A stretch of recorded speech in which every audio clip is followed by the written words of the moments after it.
Eu não sei direito como começar isso aqui, então vou começar do único jeito possível. Tem uma gravação minha.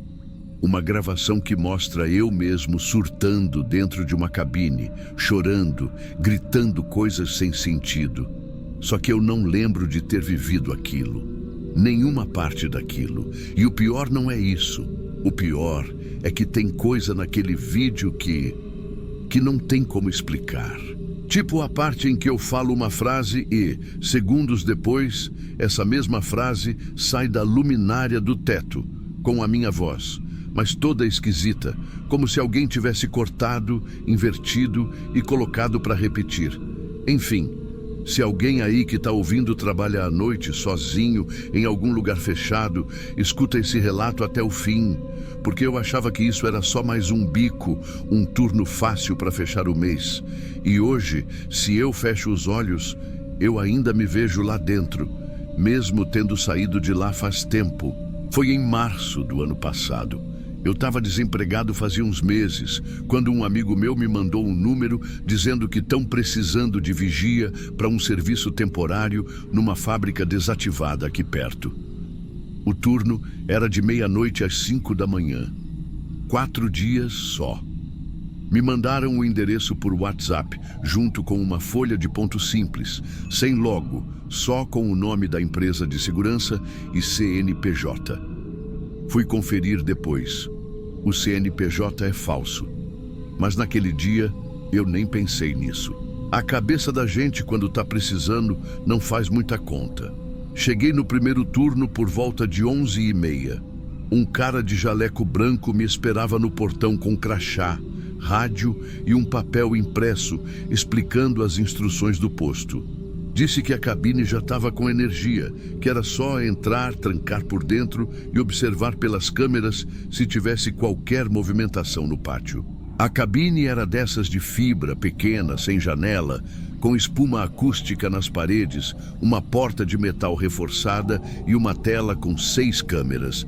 Tinha também um rádio preso na parede, uma garrafinha d'água, um caderno de anotações e uma luminária no teto.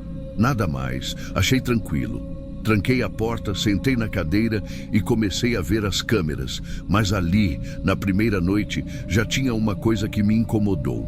As 6 câmeras não mostravam o pátio, nem o portão, nem nada lá fora. Só me mostravam. De ângulos diferentes. No início pensei que fosse algum erro no sistema, mas depois percebi que não era erro, era de propósito. As câmeras foram colocadas dentro da cabine, uma no canto de cima, outra no chão, uma quase em cima da tela, tudo para me filmar, só a mim. No segundo turno, aconteceu uma coisa que eu não sei explicar até hoje. Eu tossi, uma tosse normal, e 3 segundos depois, vi e ouvi a mesma tosse na tela, como se tivesse um delay no sistema. A primeira vez, eu nem notei. Mas quando aconteceu de novo, eu testei. Levantei a mão. 3 segundos depois, na tela, a mão subia. Eu estava preso numa cabine sendo filmado por câmeras que me mostravam com 3 segundos de atraso. Só isso. Sem áudio de ninguém, sem contato. Só o delay. E eu. Na terceira noite, o rádio começou a chiar sozinho, mesmo desligado. Eu levantei da cadeira, chequei a tomada, desliguei e liguei de novo. Mas o chiado não vinha do rádio, vinha da luminária do teto. Era baixo, parecia só interferência. Mas aí, no meio dos estalos, eu escutei alguém dizer meu nome. Paulo. Achei que era cansaço, mas aí vieram outras frases, cortadas, jogadas soltas. Não dorme ainda. Abre o olho. Tá repetindo de novo. Era a minha voz. Mas eu nunca falei aquilo. Sabe quando a gente se ouve num vídeo antigo e parece estranho? Foi essa a sensação. Só que o áudio vinha de cima, do nada. Aquela cabine parecia estar reproduzindo gravações minhas, só que editadas, manipuladas, como se alguém estivesse testando uma coisa em mim. Fiquei tenso. Tentei sair. Girei a maçaneta. Estava travada por fora. Bati na porta. Nada. Peguei o rádio. Sem sinal. Naquela noite eu dormi sentado, ou achei que dormi, porque por volta das 4 da manhã, uma das câmeras mostrou algo que me paralisou. A tela piscou, só um segundo, e no meio da tela apareceu uma imagem de fora da cabine, de alguém olhando para dentro, encapuzado. Foi rápido demais, nem deu tempo de ver detalhes, mas naquele momento eu entendi que aquilo não era trabalho, era outra coisa, e eu era o alvo. Na última noite, a quarta, eu entrei com o celular filmando. Fingi que estava normal, mas comecei a procurar por qualquer coisa diferente. Atrás da tela, puxei uma placa solta. Tinha um HD externo escondido ali, preto, sem marca, com um fio cortado. Levei comigo. Em casa, depois de respirar um pouco, conectei o HD no meu notebook. Tinha 4 vídeos, todos com datas dos dias em que eu trabalhei. No primeiro vídeo, sou eu entrando na cabine e sentando, normal. No segundo, já apareço falando coisas que eu não lembro de ter dito. Mas é a minha voz, é o meu rosto. No terceiro, eu vejo a mim mesmo chorando, tremendo, arrancando o colete e falando para de repetir minha voz. Repetindo isso várias vezes, mas eu não vivi aquilo. Não da forma como o vídeo mostra. E no quarto vídeo, é a cabine por dentro, sem eu lá. Mas com a minha voz, dizendo as mesmas frases em looping. Soa falso, robótico, como se a cabine tivesse decorado os meus surtos e agora estivesse reproduzindo sozinha. Na mesma noite tentei voltar lá. O galpão estava vandalizado, todo aberto. Não tinha mais portão, nem cabine, nem nada, só o vazio. Fui até o ponto onde lembrava que a cabine ficava. Nada. Mas dias depois, uma coisa me deixou sem dormir por semanas. Fui no Google Maps, joguei o endereço e tinha uma imagem de satélite de 2 meses antes. A cabine ainda estava lá, pequena, branca, com sombra lateral. E no zoom máximo dava para ver alguém lá dentro. Alguém com o mesmo corte de cabelo que eu, mesma postura, mas com um uniforme diferente. Não sei o que era aquilo. Não sei se era montagem, se foi outro teste, se é paranoia da minha cabeça. Só sei que depois disso eu comecei a escutar minha voz nos lugares errados. Uma vez fui na farmácia e o som de boas-vindas automático era a minha voz. Outra vez no carro, o GPS falou um caminho, com a minha entonação. Pode parecer maluquice. Pode ser. Mas se é, então alguém brincou com minha cabeça de um jeito que eu nunca vou perdoar. O que eu acho? Eu acho que aquilo foi um experimento. Talvez para estudar colapsos mentais em profissionais isolados. Talvez para treinar inteligência artificial usando falas humanas reais. Ou talvez só para ver até onde um vigia, sozinho, preso e observado, aguenta. O nome disso é desumanização. É usar a mente de alguém como cobaia e depois deletar os rastros. Só que eles esqueceram um detalhe. Eu achei o HD. E mesmo que apaguem o resto, mesmo que sumam com tudo, eu vi quem eu me tornei naquela tela. E a parte mais assustadora é que às vezes eu ainda escuto minha voz quando o quarto está em silêncio. Não dentro da minha cabeça, mas atrás da luminária. Se você escutou até aqui, comenta. Tem alguém me observando. E para eu saber que você chegou até o fim e que não foi só comigo. E se você trabalha sozinho à noite, desliga a câmera por 1 minuto. Só para ver se ela liga sozinha depois. Se ligar, sai de perto.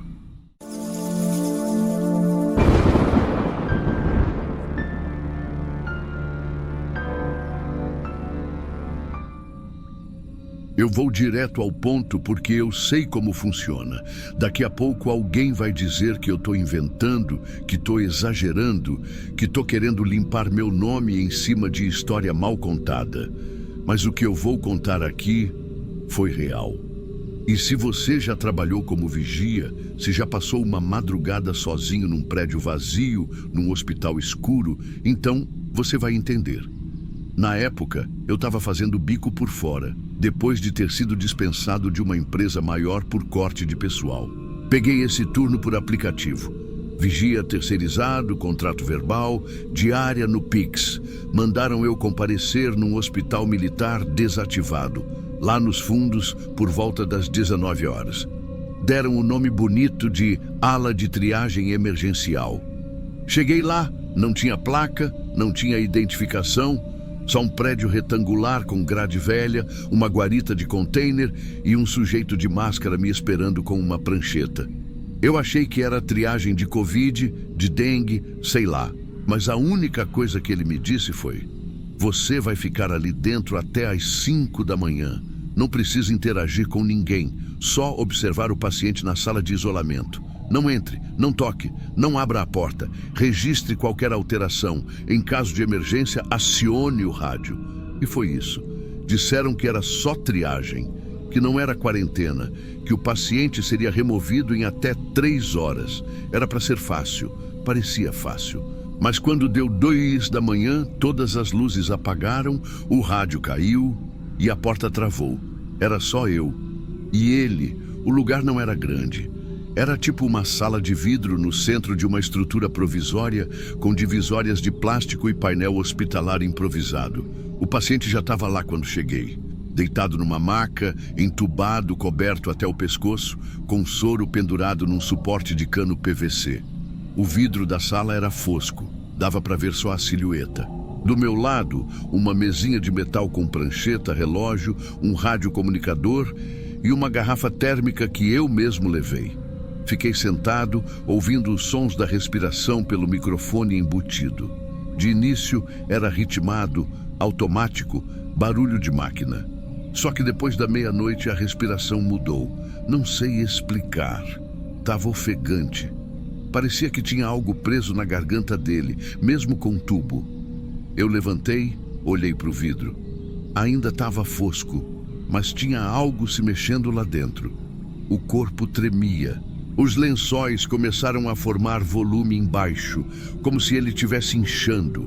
E o barulho não era mais só de máquina, tinha som de líquido, de coisa molhada, como se estivesse vazando ar por algum lugar errado. Aí foi que eu vi uma coisa que me travou. O canto da maca estava com umidade, pingava no chão. Aquilo não parecia suor, não parecia sangue. Era uma coisa espessa, meio verde claro, quase cinza, que escorria devagar do lado da cabeça dele. A prancheta dizia só: paciente ZR03, instável, contato restrito. 1h45. As luzes começaram a piscar. Eu levantei para checar o quadro de energia. Não era meu trabalho, mas ali não tinha mais ninguém. Quando cheguei na entrada da sala, a luz de travamento acendeu em vermelho com uma sigla que eu nunca tinha visto. Protocolo ZR03 ativado. Comecei a apertar o rádio. Nada. Canal mudo. Zero resposta. Nem chiado. Voltei para a sala principal e aí eu percebi. O vidro não estava mais fosco. Alguém tinha desativado o filtro. Talvez remotamente, talvez do painel que só eles acessavam. Agora dava para ver ele por completo. O rosto estava virado para mim, inchado, pálido de um jeito esverdeado. Mas o pior nem era a cor. Era o olho esquerdo que estava meio aberto e pingava aquele mesmo líquido espesso. E aí a respiração parou de novo. Mas não foi parada de máquina. Era como se o pulmão dele tivesse travado. A barriga parou de subir. E a mão dele se mexeu. Eu não estou inventando nada disso. E eu não sou mole. Já fiquei sozinho em estacionamento de supermercado grande. Já passei madrugada em unidade prisional fazendo cobertura de escolta. Eu sei o que é ficar com medo e calar.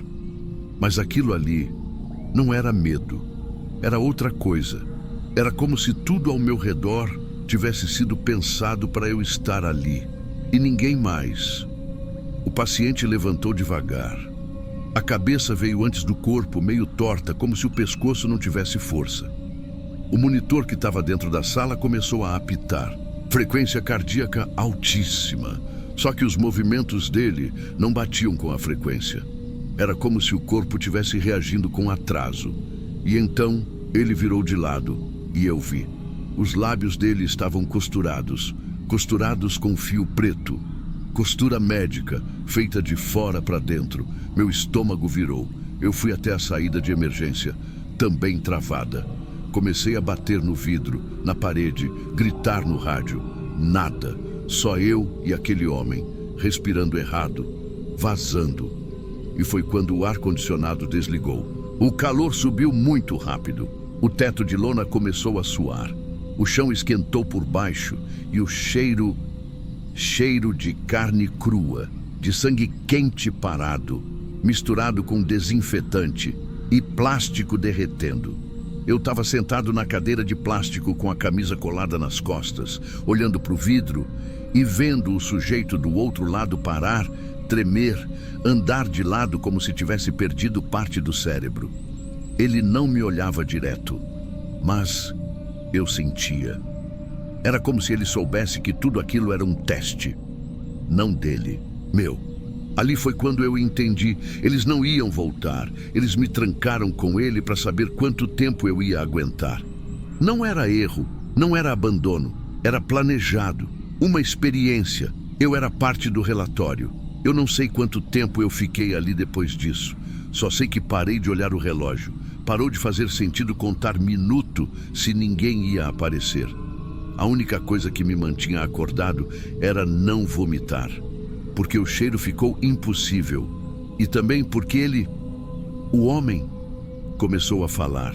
Quer dizer, não era fala, era um barulho sufocado, um som vindo da garganta, meio líquido, como se ele tentasse dizer alguma coisa por trás daqueles pontos costurados. O som vinha junto com o líquido, que escorria mais e mais do canto da boca e dos olhos. Aquela coisa saía dele sem parar, e o chão começou a ficar gosmento. Eu juro que vi o lençol escurecendo devagar, como se estivesse se dissolvendo. E foi nessa hora que eu tomei a decisão.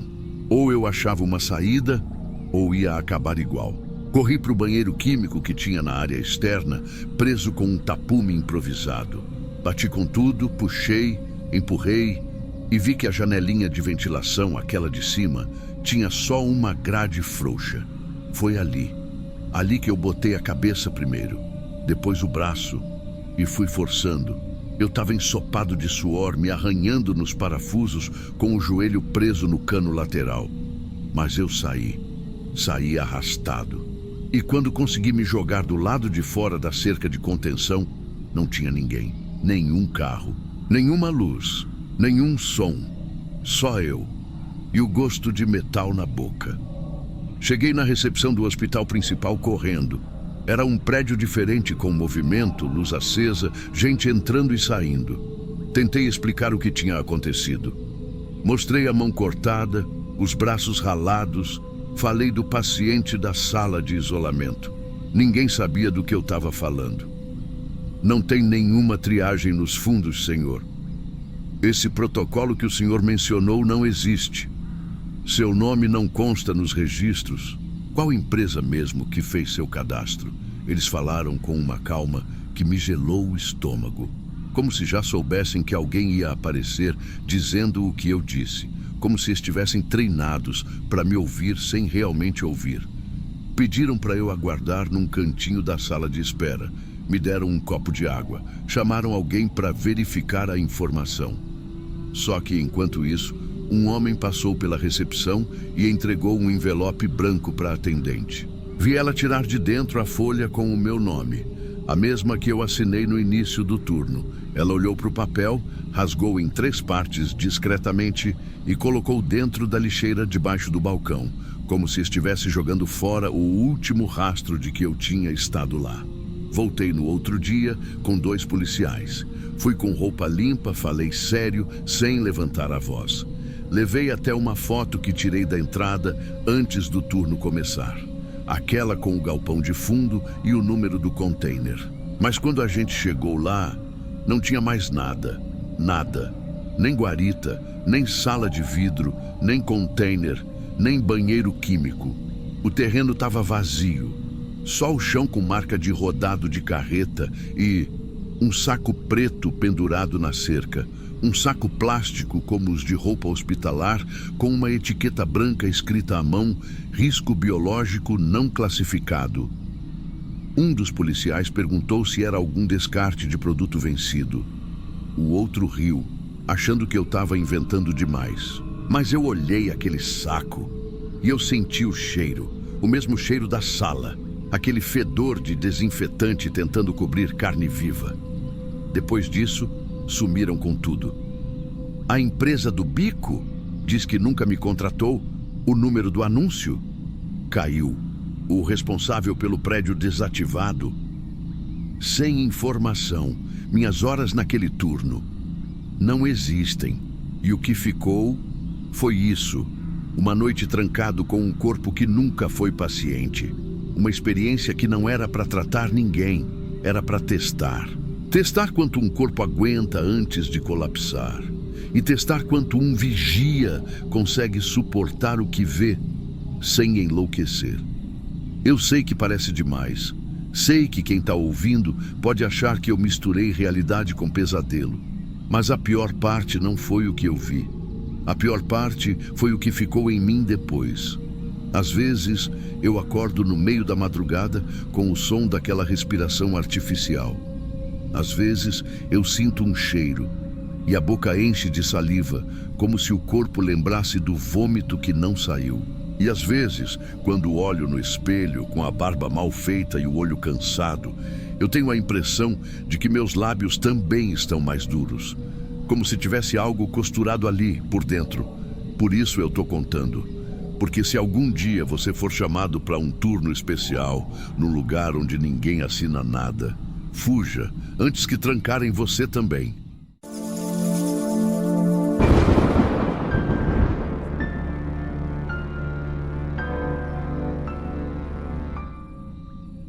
Se eu sumir depois de contar isso aqui, não foi por escolha minha. E não é drama, não. É só o que eu vi acontecer com outros que tentaram questionar, ou denunciar, ou até só entender. A verdade é que tem turno que parece um castigo, e eu caí num deles. Meu nome é Marcos Farias. Eu trabalhei como vigia noturno terceirizado em um hospital municipal aqui em Vitória da Conquista, na Bahia, durante 2 anos. Mas o que importa mesmo é o que aconteceu no último mês. E se eu tô contando isso agora, é porque ninguém acredita quando a gente fala disso pessoalmente. Ninguém quer ouvir. Alguns fingem que nem sabem do que se trata. E os que admitem, eles só falam olhando para o chão, como se fosse pecado lembrar. Eu vou direto ao ponto. Nesse hospital, tem uma ala que oficialmente nunca existiu. E mesmo assim, ela funcionava. Toda noite. No sistema, ela não tem nome, mas os vigias antigos chamavam de Ala H. De H, porque ficava num dos fundos do hospital, quase encostando no paredão da lavanderia velha, onde não pega sinal de rádio e nem celular. Quando entrei, ninguém falou sobre isso. Só depois da 3ª semana que um dos seguranças mais velhos me deu um toque. Se mandarem tu rodar tudo, faz o seguinte: só passa na frente da ala H, não entra, finge que entrou. É melhor assim. Na hora, eu ri. Achei que era alguma lenda de corredor. Sabe essas coisas de hospital antigo? Mas depois de um tempo, comecei a notar umas coisas que não batiam. Por exemplo, o setor que no mapa deveria estar desativado tinha luz acesa quase toda noite, só que não tinha chave. Nenhuma das portas dali aceitava o mesmo padrão de chave das outras alas. Nem o cartão magnético funcionava. Outra coisa, uma vez o supervisor pediu para eu ir até o fim do corredor, levar uma caixa com papel higiênico e material de limpeza, e sem querer eu deixei cair no chão. Quando abaixei para pegar, vi por debaixo da porta do que devia ser um consultório interditado, uma luz forte, tipo de refletor cirúrgico, sabe? E tinha sombra passando. Até aí, ok. Podia ser alguém fazendo manutenção, né? Mas no outro dia, quando fui perguntar para manutenção quem estava lá, o técnico me respondeu com a maior naturalidade: ali ninguém entra desde o incêndio de 2009, parceiro. Tá lacrado com cimento por dentro. Foi aí que eu comecei a ficar com um peso, porque eu tinha visto gente andando lá dentro. E de noite não tem expediente. só urgência e ala de internação. Na semana seguinte me escalaram 4 noites seguidas. O que me avisaram é que ia ser uma ronda fechada, ou seja, sem colega de ronda, só eu. A desculpa era contenção de custo. Na segunda noite, senti um cheiro de éter no ar, forte demais para um lugar desativado, mas ninguém parecia se importar. O supervisor só dizia para eu fazer minha ronda e não inventar coisa. Foi na terceira noite que eu decidi quebrar o padrão. Levei um chaveiro comigo, cheio de cópias que fui fazendo aos poucos. Testei todas na porta do que dizia ser o consultório 23, lá no fim da ala H. Uma delas girou com dificuldade. A tranca era velha, mas abriu. E eu não estava preparado para o que tinha ali dentro. Era um consultório, sim, mas ainda em uso.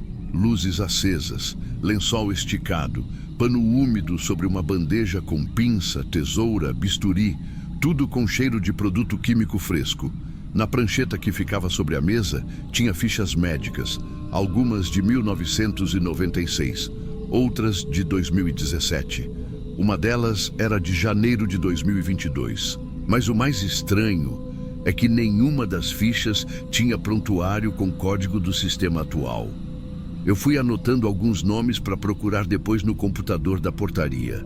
Na maca, marcas redondas no couro, como se alguém tivesse ficado amarrado ali. Não estou falando de hematoma, não. Estou falando de marcas no material da maca.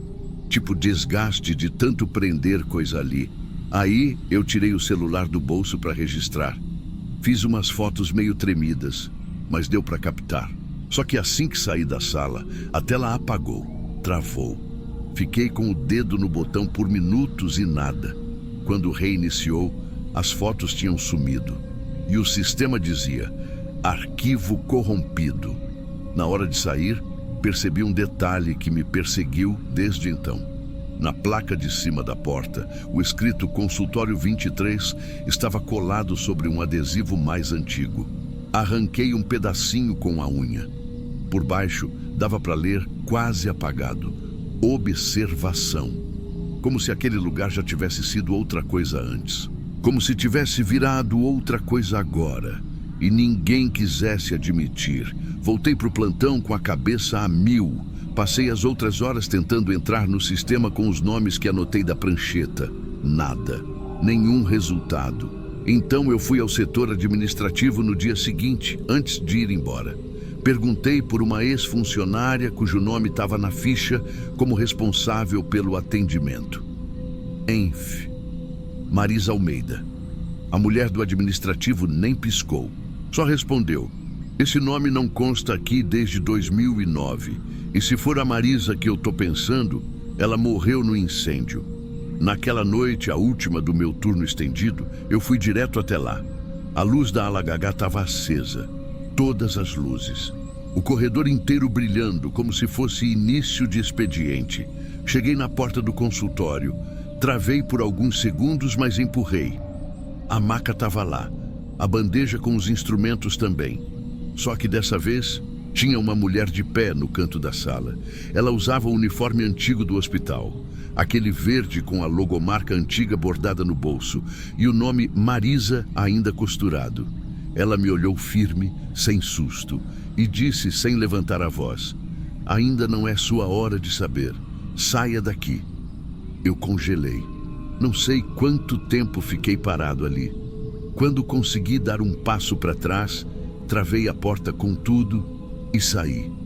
Nem olhei para trás. Tentei denunciar.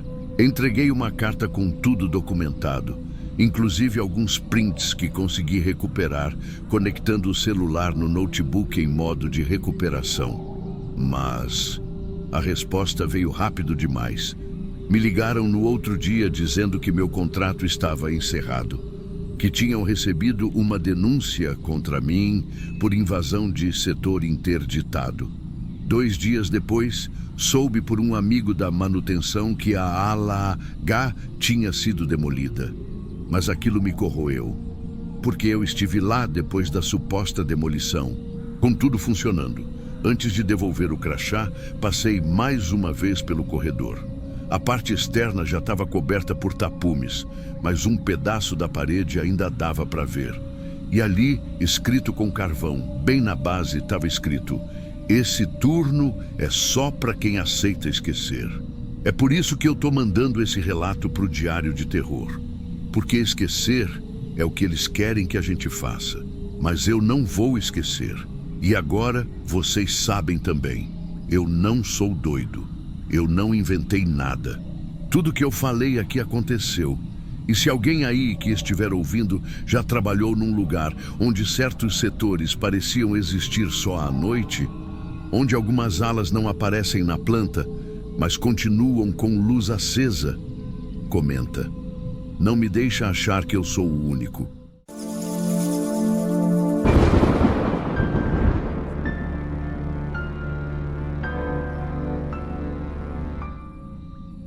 O que me deixou doente não foi o frio da câmara, nem o cheiro, nem o trauma.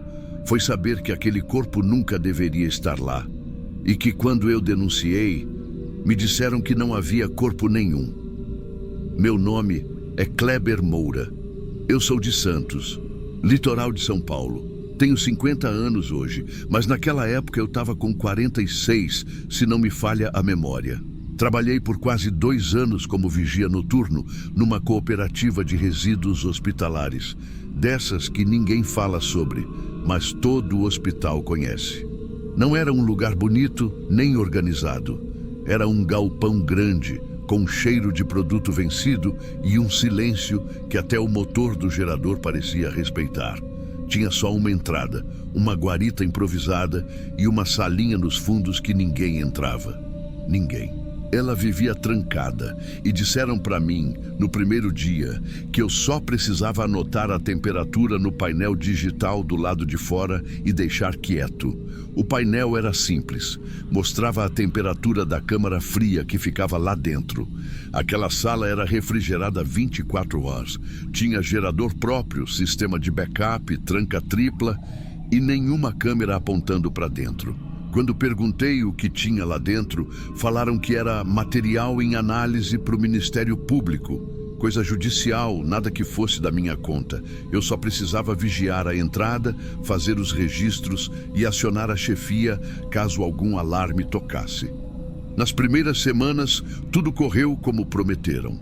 A coleta vinha sempre no mesmo dia, mesmo horário, com os papéis assinados. Mas depois, as coisas começaram a destoar. Às vezes, durante a madrugada, apareciam uns carros sem placa da frente, sem logotipo, motoristas com crachá coberto, entregavam umas caixas. Eu assinava, colocava no livro, mas aquilo começou a me incomodar. Uma madrugada, por curiosidade, fui olhar no caderno de registros. Algumas entregas noturnas nem estavam lá. Eu me via assinando, mas depois o papel sumia. Comecei a tirar foto de tudo, do livro, dos horários, até dos carros. Achei que estava exagerando. Até o dia do vazamento. Era uma quarta-feira com chuva fina, dessas que não lava nada, só piora o cheiro de um lugar como aquele. Por volta de 2h30 da manhã, o painel da câmara fria começou a piscar. Não era alarme sonoro, era só uma luz vermelha com a temperatura subindo devagar. Liguei para o supervisor, caixa postal, tentei o responsável técnico, nada. Eu sabia que tinha uma chave reserva dentro da minha guarita. Era para emergências. Aquilo parecia uma. Peguei a chave, fui até a porta da sala fria e abri. A primeira coisa que me atingiu foi o cheiro. Não era cheiro de morto comum. Eu já tinha sentido isso antes. Já trabalhei em hospital, sei diferenciar. Aquilo era mais úmido, ácido, enjoativo. Não dava para explicar. A luz interna estava fraca. Usei a lanterna do celular, vi 6 sacos. 5 deles com etiqueta, nome, código, data, um saco preto, comum, tipo saco de lixo de casa, mal fechado, amassado no canto. Me aproximei, não sei porquê, não era para ter me aproximado. O saco parecia respirando, inchando e murchando devagar, como se tivesse vivo por dentro. Mas eu juro por tudo que era gás. Aquele saco estava fermentando por dentro, inchando de forma errada. Antes que eu pudesse recuar, o saco rompeu. Não foi barulho alto. Foi só um estalinho úmido, tipo quando se pisa numa fruta podre. Um jato amarelado espirrou no chão. Mas o pior foi o que saiu junto. Tinha coisa viva dentro. Larvas, se mexendo, brancas. Algumas começaram a rastejar. Eu paralisei. Olhei para os meus sapatos. O líquido viscoso estava escorrendo até o meu pé. Só fui me mexer quando vi uma das larvas grudar no cadarço. Voltei correndo para a guarita. Joguei os sapatos fora. Tirei o jaleco, dobrei, coloquei dentro de 2 sacolas plásticas. Liguei para a emergência da cooperativa. Não atenderam. Liguei para minha esposa. Falei que ia para o hospital. Na emergência, contei só o básico. Contato com fluido suspeito de resíduo hospitalar. Me deixaram em observação, fizeram um exame de sangue, deram um antibiótico e mandaram eu voltar para casa. Disseram que era bactéria oportunista, coisa leve. Mandaram eu não inventar. Mas nos dias seguintes, meu corpo começou a falhar. Febre intermitente, tontura, pressão caindo sem motivo, hemorragia nasal leve, depois moderada. Fui em outro hospital, pediram os exames, fizeram novos, nada aparecia como grave, mas eu sabia que alguma coisa estava errada. Foi aí que pedi ajuda do meu cunhado. Ele trabalhava num laboratório universitário. Entreguei para ele o jaleco que usei naquela noite. Ele analisou. O que ele encontrou ali não estava em nenhum protocolo hospitalar comum. Era uma bactéria entérica, do tipo que só sobrevive dentro do intestino de cadáveres em estado de decomposição avançada. E ela estava ativa, fora do corpo, no tecido do jaleco. Viva! Quando levei esse resultado até a empresa, achei que iam se responsabilizar. O que fizeram foi me chamar numa salinha com uma advogada e um supervisor que eu nunca tinha visto antes. Me deram um papel, um termo, dizendo que eu nunca acessei a Câmara Fria, que nunca vi nenhum saco preto, que tudo o que aconteceu naquela madrugada foi um erro de leitura de painel. Assinei. Assinei porque me ofereceram um plano de saúde vitalício e uma compensação mensal. Eu já estava doente, com medo, aceitei, mas nunca esqueci.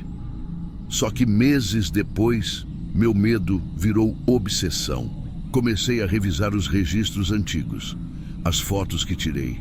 Reparei num detalhe: o carro que entregou o saco preto ficou com o porta-malas aberto por 11 minutos.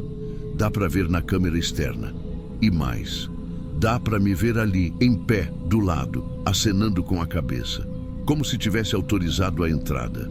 Mas eu não lembro disso, não lembro de ter recebido aquele saco. Não lembro de ter dito ok. Só lembro do fedor, daquela sala, do saco estufado. E quando tentei recuperar o vídeo original das câmeras internas, sumiu. Só sobrou o print que eu fiz da tela do sistema no dia. E nele, tá lá, eu acenando, com um dos homens colocando o saco preto no carrinho de transporte, sorrindo para mim. Na planilha da empresa, naquela noite, só constam 5 corpos. Todos identificados, nenhum com saco preto, nenhum com anomalia, nenhum irregular. Então, quem era o sexto? O que foi deixado para trás? Por que foi escondido num saco comum? Por que jogaram lá num canto mal fechado, sabendo que aquilo ia estourar? Hoje em dia, eu faço hemodiálise 3 vezes por semana. Meus rins falharam por completo 2 anos depois desse incidente. A compensação da empresa parou de vir quando eu mandei a primeira carta com os laudos. Eles disseram que não tem vínculo nenhum comigo. Tô contando isso aqui porque eu não tenho mais tempo para ficar em silêncio. E porque eu sei que ainda tem corpo entrando lá. Talvez nem corpo inteiro, talvez só o que sobrou. Aquele galpão continua funcionando. A cooperativa mudou de nome, mas não de endereço. E aquela sala nos fundos ainda tem o mesmo painel piscando. A luz vermelha que ninguém ouve. A chave que ninguém deveria usar. Eu não sou inocente, mas também não sou cúmplice. Só fui um vigia, um homem mal pago, com família para sustentar e que num dia de chuva decidiu abrir uma porta que nunca devia ter encostado a mão. E o que saiu de lá me comeu vivo, sem dentes, sem pressa.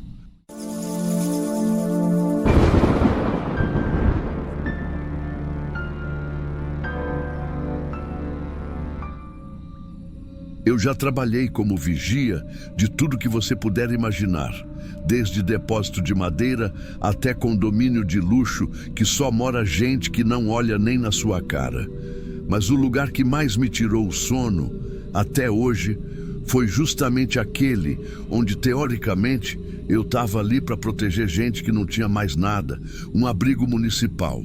Mas eu vou direto ao ponto. Você já teve que fingir que não viu o que viu? Só para poder continuar ganhando o seu pão? Já teve que assinar o nome de alguém que você sabia que não existia? Eu tive. E foi por isso que eu parei de dormir direito. Era um prédio velho, perto da linha do trem.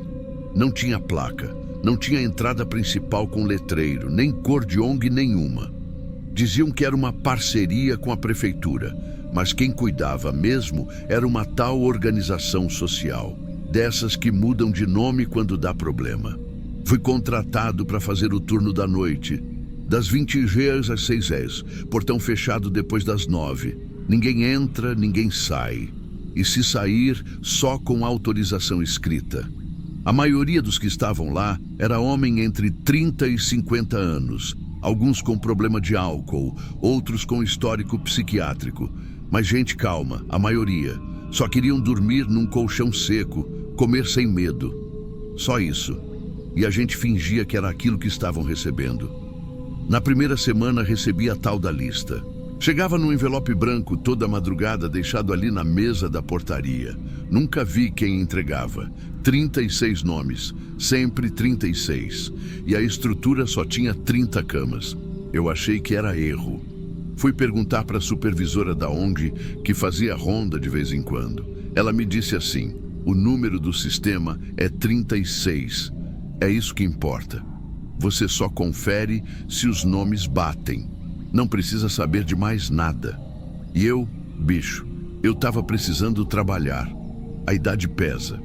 Quem é que contrata vigia com mais de 60 anos hoje em dia?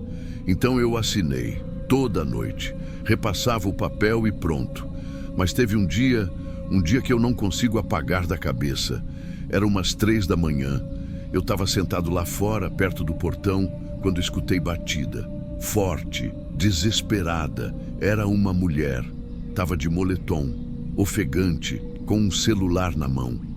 Disse que o irmão estava no abrigo, que ele tinha sido encaminhado pela assistência social fazia 2 dias. Que ninguém da família conseguia falar com ele. Eu pedi o nome, ela disse, e eu congelei. O nome estava na lista daquela noite, assinado. Só que eu conhecia todos que estavam lá dentro. E aquele rosto, aquele nome, nunca tinham aparecido ali. Tentei enrolar, falei que podia ser erro da equipe anterior, mas ela me mostrou a foto. Eu olhei para aquele rapaz na tela e senti na hora. Essa pessoa nunca dormiu aqui dentro. E mesmo assim, eu assinei o nome dela. Ela ficou puta. Gritou que ia chamar a polícia, que ia denunciar tudo. E eu só pedi desculpa. Disse que ia verificar. Na noite seguinte, o nome sumiu da lista. Simples assim, como se nunca tivesse existido. E quando fui ligar para a central da ONG, a moça deu risada. Disse: às vezes o vigia anterior assina errado no cansaço. Não se preocupa com isso. Mas não foi outro vigia. Fui eu que assinei. E eu não estava com sono. Eu estava lúcido. A partir daí comecei a reparar mais. Tinha vez que os nomes mudavam do nada. Um dia, o tal de Luiz da Conceição estava lá. No outro, sumia. E aparecia alguém dormindo naquela cama com outro nome. O colchão sujo, os documentos jogados num canto, e ninguém parecia se importar.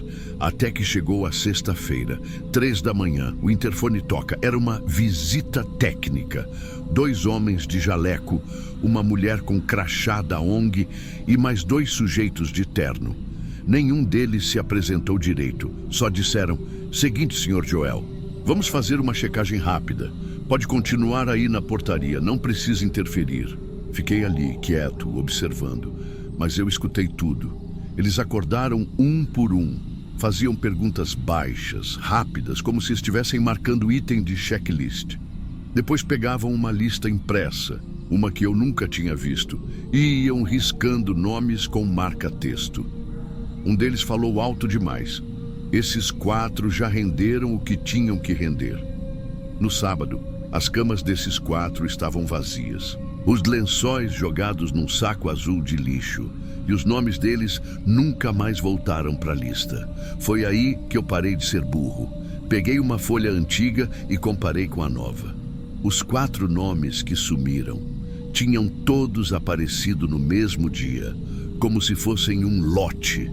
Eu não dormi naquele final de semana. Quando voltei no plantão de segunda, pedi para conversar com alguém da administração. A resposta foi curta.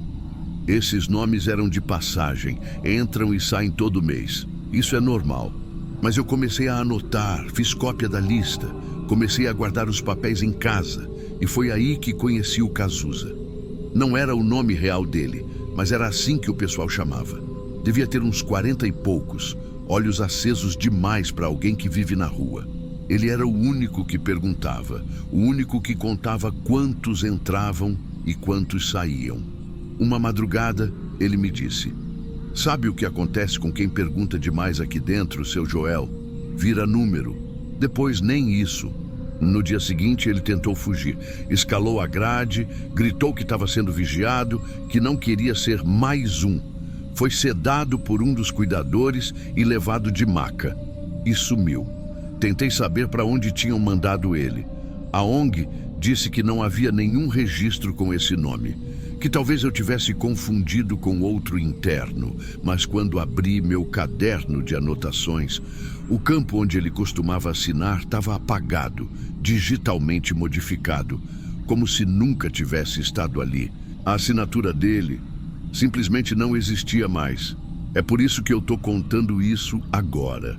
Porque naquela madrugada, quando ele me olhou nos olhos e disse: você ainda acha que está aqui para proteger alguém? Aquilo ficou batendo na minha cabeça até hoje. Eu não sei o que faziam com aquelas pessoas, não sei quem lucrava, nem o que elas rendiam, mas sei que ninguém sai dali do mesmo jeito que entrou. E algumas não saem de jeito nenhum. A lista continua existindo. Hoje em dia, deve ter outro vigia assinando, sem saber quem é de verdade, sem saber o que está permitindo. E é assim que o horror acontece, né? Não é com grito, é com silêncio e com nome que ninguém tem coragem de perguntar de novo.